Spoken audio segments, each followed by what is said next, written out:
सर्दियों का मौसम अपनी चरम सीमा पर था। पहाड़ियों से ढके गांव आनंदपुर में इस बार ठंड कुछ ज्यादा ही कहर बरसा रही थी। लोग अपने अपने घरों में लकड़ियां जलाकर किसी तरह रात काट रहे थे। हर वर्ष की तरह सर्दियां आती थी, लेकिन इस बार का मौसम इतना बेरहम था कि पशु पक्षी तक कांप रहे थे। गांव के बाहरी हिस्से में एक तपस्वी बाबा रहते थे, जिनका नाम था महेशानंद। वे किसी से कुछ मांगते नहीं थे, बस प्रकृति के सहारे अपना जीवन गुजारते थे। पर इस बार सर्दी कुछ ज्यादा ही कठोर थी, जिसका सामना अकेले करना उनके लिए मुश्किल हो रहा था। एक सुबह तपस्वी बाबा कांपते हुए गांव के सेठ के पास पहुंचे। उन्होंने सेठ से विनम्र आवाज में कहा, बेटा, इस बार ठंड बहुत अधिक है। मेरी छोटी झोपड़ी में ठंड से बचने का कोई साधन नहीं बचा। अगर तुम लोग चाहो तो कोई पुराना कंबल या कोट दे दो, ताकि ये शरीर थोड़ी गर्मी पा सके। मैं अब इस ठंड को झेल नहीं पा रहा हूँ। गांव का सेठ जितना अमीर था उतना ही कंजूस भी था। उसने उनकी बात अनसुनी कर दी। बाबा, हम भी मुश्किल में हैं। हमारे पास भी कुछ नहीं बचा। आप प्रभु के भक्त हैं, आप तपस्या कीजिए, भगवान ही आपकी मदद करेंगे। हमने आग जलाने के लिए खुद लकड़ियां इकट्ठी की हैं बाबा। हमारे पास देने लायक कुछ नहीं है। बाबा निराश होकर बोले, ईश्वर ने मनुष्य को मनुष्य की सहायता के लिए बनाया है। यदि आवश्यकता के समय तुम एक दूसरे का साथ नहीं दोगे तो ये मानवता कैसी। बाबा दर दर भटकते रहे, लेकिन किसी के दिल पर कोई असर न हुआ। सबने अपने घरों के दरवाजे बंद कर लिए और बाबा अकेले ठंड में कांपते हुए अपनी झोपड़ी में लौट आए। उनकी झोपड़ी में इतनी ठंड थी कि चादर का होना भी ना होने के बराबर था। उन्होंने ध्यान लगाने की कोशिश की, पर शरीर ठंड से सुन्न हो चुका था। रात को हवा और भी तेज चलने लगी, जैसे कोई अदृश्य शक्ति शरीर की गर्मी छीन रही हो। बर्फबारी लगातार बढ़ती जा रही थी। बाबा ने आंखें बंद करते हुए धीमी आवाज में कहा, हे प्रभु, इन लोगों को थोड़ी सद्बुद्धि देना। मुझसे अब ये ठंड और बर्दाश्त नहीं हो रही। मैं आपके पास आ रहा हूँ। उसी कठोर रात ठंड ने उनका शरीर हमेशा के लिए शांत कर दिया। अगले दिन जब गांव में सूरज उगा, कुछ लोग साहस करके बाहर निकले। एक गांव वाले ने बाबा की कुटिया का दरवाजा खुला देखा और वो अंदर गया। वहां का नजारा देखकर दंग रह गया। तपस्वी बाबा का शरीर पूरी तरह ठंड से जम चुका था। खबर देखते ही देखते पूरे गांव में फैल गई। लोग रोते हुए, पछताते हुए कुटिया में इकट्ठे होने लगे। हमें बाबा की मदद करनी चाहिए थी। हाँ भाई, अगर हमने उसकी बात को समझा होता तो उसको एक पुराना कंबल दे दिया होता तो आज बाबा हमारे बीच जिंदा होते। हर कोई अफसोस में डूब गया, लेकिन असली मुसीबत तो अब शुरू हुई। बाबा की मृत्यु के अगले ही दिन गांव में अजीब घटनाएं होने लगी, जैसे प्रकृति स्वयं क्रोधित हो गई हो। ठंड अचानक पहले से कई गुना बढ़ गई। बर्फबारी ने रुकने का नाम नहीं लिया। हवाएं ऐसी बह रही थी जैसे किसी का रोना सुनाई दे रहा हो। उधर गांव के बीचों बीच रहता था किशोर, एक गरीब किसान जिसकी पत्नी का देहांत बहुत पहले हो गया था। उसकी एक ही बेटी थी, रीमा, जो अभी जवान भी नहीं हुई थी। किशोर पहले ही बहुत गरीब था, ऊपर से ये मौसम उसके लिए मौत बनकर आया था। उसके घर में न अनाज बचा था, न जलाने के लिए लकड़ी। पुराने कपड़ों से ठंड टालना मुश्किल हो रहा था। पिताजी, आप इतनी ठंड में खेत पर क्यों जाते हैं?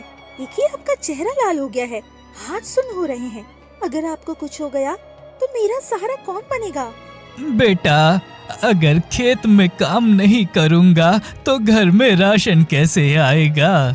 हमारे पास कोई सहारा नहीं है। मेहनत ही हमारी पूंजी है। अगर आज हार मानकर बैठ जाऊंगा तो कल भूख से मरना पड़ेगा।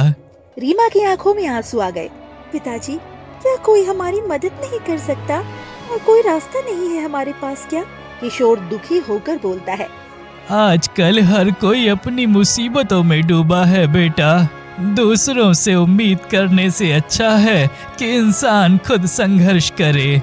ऊपर वाला मेहनती इंसान को कभी भूखा नहीं मरने देता। लेकिन सच तो ये था, घर में अनाज का एक दाना भी न बचा था। पिताजी, रसोई में कुछ भी नहीं है, ना अनाज, ना सब्जी, और लकड़ियां भी बस 2-4 बची है, जो आज खत्म हो जाएगी। ये सुनकर किशोर कुछ देर चुप खड़ा रहा। उसकी आंखों में बेबसी साफ दिखाई दे रही थी। बेटी, चिंता मत कर। कल चाहे कितनी भी ठंड क्यों ना हो, मैं जंगल जाऊंगा, लकड़ियां काटूंगा और उन्हें बेचकर कुछ राशन ले आऊंगा। मैं तुम्हें भूखा नहीं रहने दूंगा मेरी बच्ची। लेकिन किस्मत जैसे उसकी हर कोशिश का मजाक उड़ा रही थी। अगली सुबह जब किशोर कुल्हाड़ी लेकर जंगल पहुंचा, तो वहां की ठंड गांव से भी 10 गुना ज्यादा थी। कुल्हाड़ी हाथ में पकड़े पकड़े उसकी उंगलियां सुन्न पड़ जाती थी। लकड़ी पर मारने की कोशिश करता, पर हाथ कांपने लगते। कुछ ही देर में वो ठंड से हार मानकर घुटनों के बल बैठ गया। उसकी सांसें तेज होने लगी, बर्फ उसके कंधों पर जमने लगी। आखिरकार वो थका हारा टूटा हुआ घर वापस लौटा। रीमा ने उसे देखते ही कहा, पिताजी, आप ठीक तो हैं? लकड़ियां मिली क्या? किशोर ने निराश होकर कहा, नहीं बेटा, जंगल में गांव से कई गुना ज्यादा ठंड थी। ठंड ने शरीर को तोड़ दिया। लकड़ी काटना तो दूर, कुल्हाड़ी उठाना भी मुश्किल हो गया था। रीमा की आंखों में आंसू भर गए। अब हमारा क्या होगा पिताजी? घर में खाने को कुछ नहीं है। किशोर ने हिम्मत करते हुए कहा, मैं सेठ रघुनाथ से कुछ पैसे मांग लूंगा, शायद वो उधार दे दे। सेठ रघुनाथ? पिताजी, वो तो बहुत क्रूर आदमी है, जो उसका समय पे कर्ज नहीं चुका पाता। सेठ उसका घर और जमीन सब छीन लेता है। कई परिवार बर्बाद हुए हैं उसकी वजह से। बेटा, अब हमारे पास कोई और रास्ता भी तो नहीं है। किशोर मजबूरी में सेठ रघुनाथ के हवेली की ओर चल पड़ा। ठंड से कांपता हुआ उसके मन में उम्मीद और डर दोनों थे। किशोर जैसे तैसे सेठ रघुनाथ की हवेली के बड़े लोहे के दरवाजे तक पहुंचा। किशोर ने दरवाजा खटखटाया। कुछ देर बाद नौकर बाहर आया।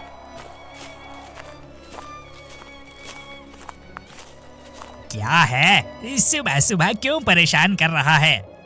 किशोर ने कांपती आवाज में कहा, सेठ जी से मिलना है, बहुत जरूरी काम है। सेठ जी के पास फालतू समय नहीं है ऐसे भिखारियों के लिए। जो कहना है मुझे कहो। 2 दिन से घर में अनाज नहीं है, लकड़ियां भी खत्म हो गई हैं। मैं जंगल गया था लकड़ियां लेने, सोचा उनको बेचकर अनाज ले आऊंगा, लेकिन जंगल में गांव से कई गुना ज्यादा ठंड थी, इसलिए लकड़ियां नहीं काट पाया। नौकर ने अंदर जाकर सेठ को ये बात बताई। कुछ समय बाद वो वापस आया और बोला, अंदर आ जाओ, सेठ जी बात करेंगे। किशोर हवेली में दाखिल हुआ।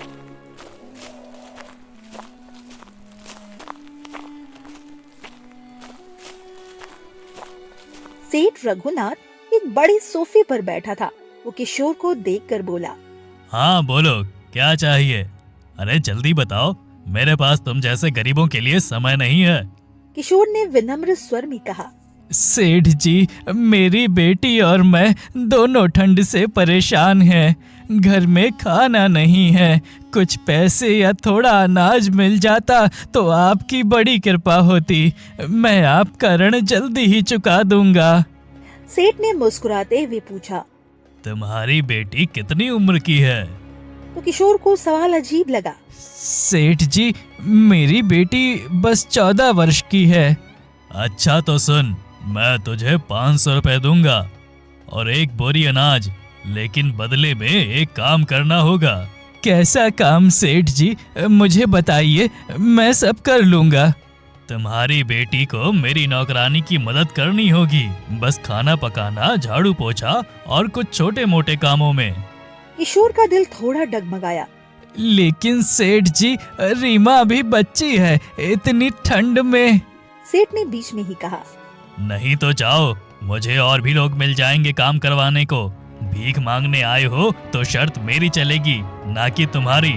किशोर कुछ पल खड़ा रहा। उसके भीतर दो आवाजें लड़ रही थी, एक पिता की जो बेटी को दुनिया की गंदगी से बचाना चाहता था, और दूसरा मजबूर इंसान जो जानता था घर में उसकी बच्ची भूखी बैठी है। आखिरकार उसने सिर झुका दिया। ठीक है सेठ जी, मैं बेटी से कह दूंगा। तुम तो बहुत समझदार निकले किशोर। एक काम करो, आज शाम रीमा को भेज देना। ये लो 500 रुपए और आधा बोरा अनाज। अभी ले जाओ, बाकी का अनाज काम शुरू होने के बाद मिल जाएगा। किशोर कांपते हाथों से पैसे और अनाज उठा लाया।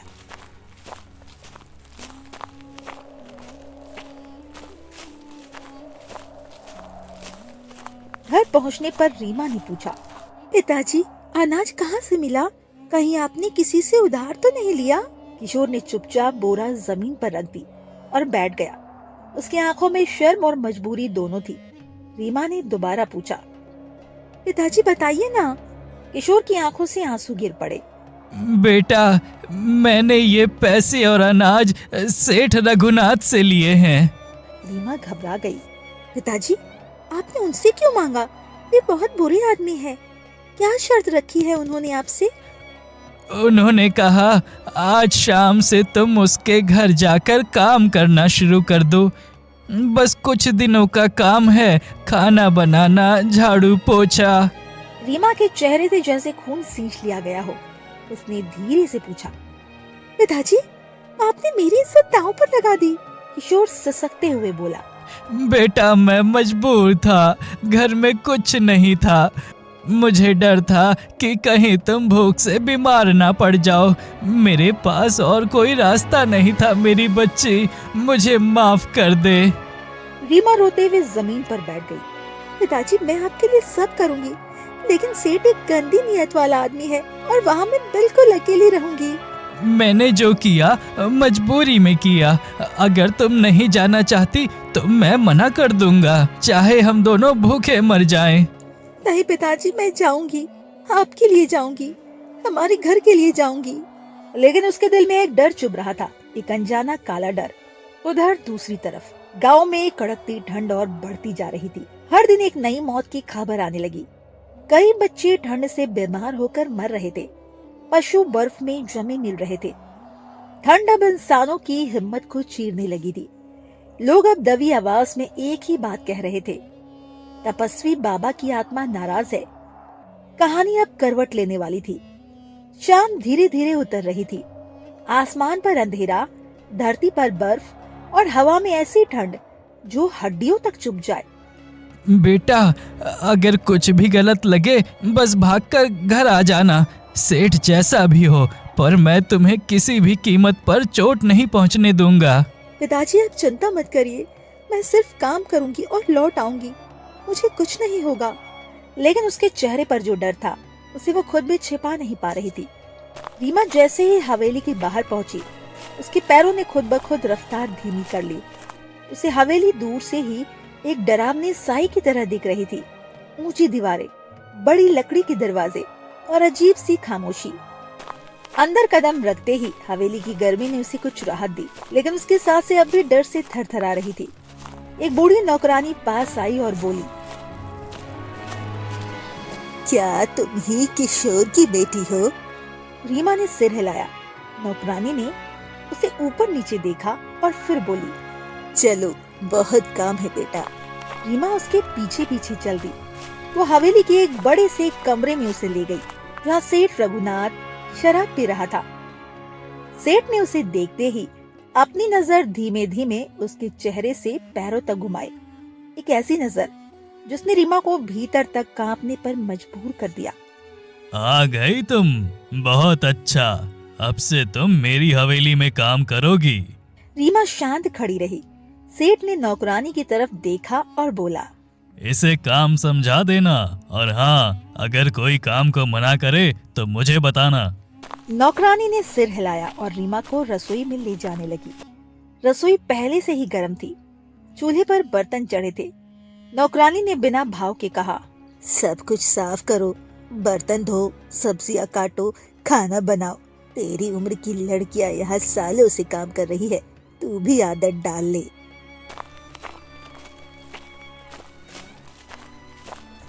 रीमा ने बिना कुछ बोले काम शुरू कर दिया।